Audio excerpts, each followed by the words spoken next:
right now. They're not Americans. They live in America, but they don't believe in the idea of America, the promise of America. They don't believe that you can succeed no matter where you came from and what you look like. They no longer believe in the American dream. I said this once and I'll say it again. How dare somebody tell me the American dream is dead when I am living it? I'm living it right now. Yeah.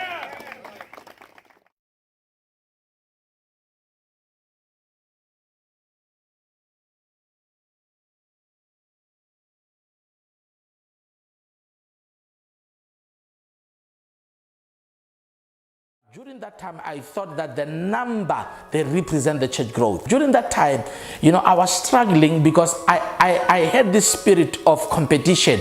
Sometimes you allow the enemy to enter you. You want to be the man of the place. You want to be the man of the zone. You want everybody to talk about you. That is where pride came into it sneaked in and I was not aware. I wanted to be bigger than what God has called me for. I started befriending these other people. Most of my friends were from outside South Africa.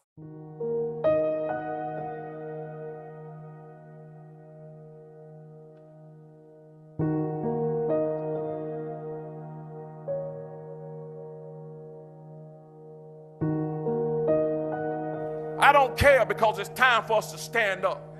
And I'm not afraid to stand up and tell the truth about that issue. They're dragging our kids down into the pit of hell, trying to teach them that mess in our schools. Tell you like this, that ain't got no place at no school.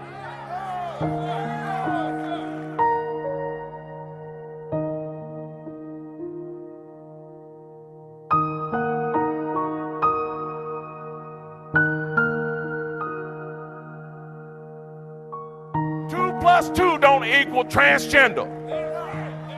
It equals 4. You need to get back to teaching them how to read instead of teaching them how to...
Real American ideas of freedom.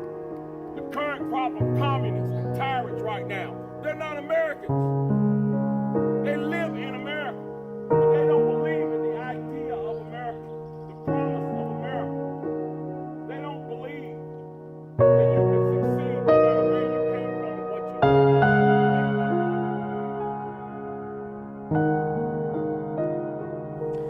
And the teaching or the preaching in those churches, we don't preach Christ. I remember very well when I came, they told me and said, when you preach, you should not preach about Christ. You should preach about prosperity. You should preach and promote about witchcraft.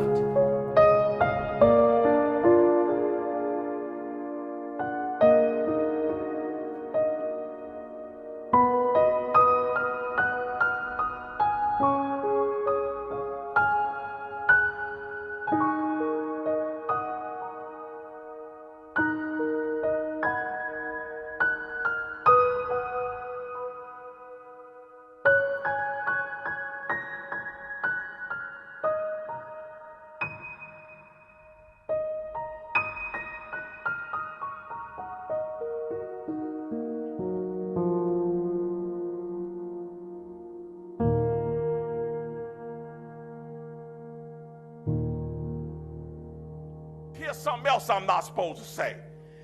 Ain't but two genders.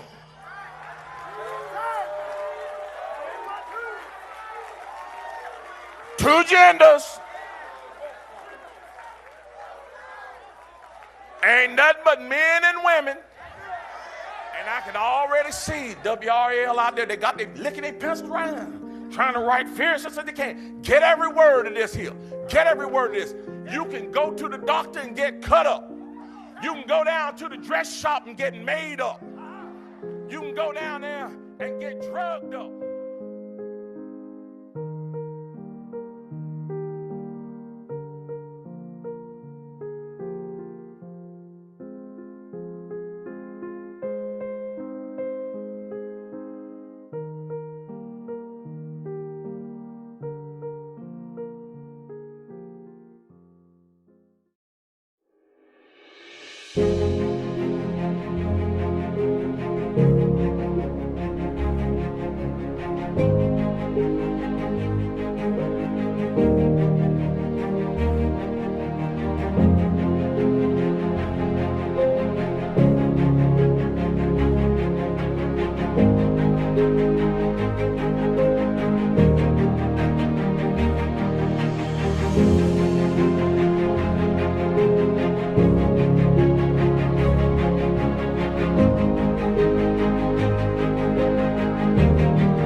Or whether with your husband, your world, it is in this church.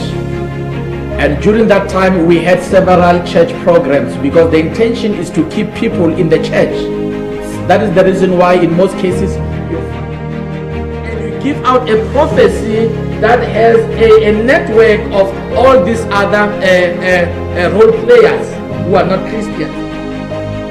So in a nutshell, I can say leaders who are part of a secret society are controlled by the secret society.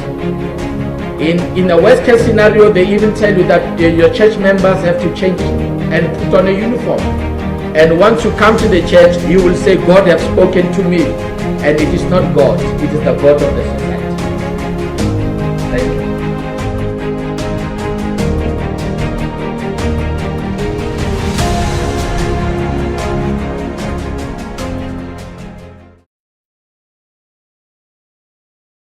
Are you calling me? My father said, no, I'm not calling you.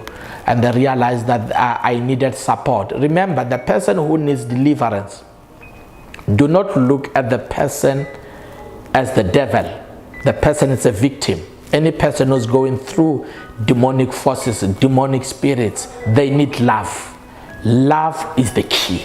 Because the devil will try to bring rejection among those who love you so that the demons can be stronger in destroying your life. So the love that I got from my father's house, the love I received was the one that embraced me. And I went through the prayer. They prayed for me. The church in Libohomo supported me. The church in Libohomo believed in me. Every time when I met them, they would call me Pastor Makhado. You know, sometimes when you call somebody by their purpose, you are reminding them who they are. It does not matter what is happening in their life.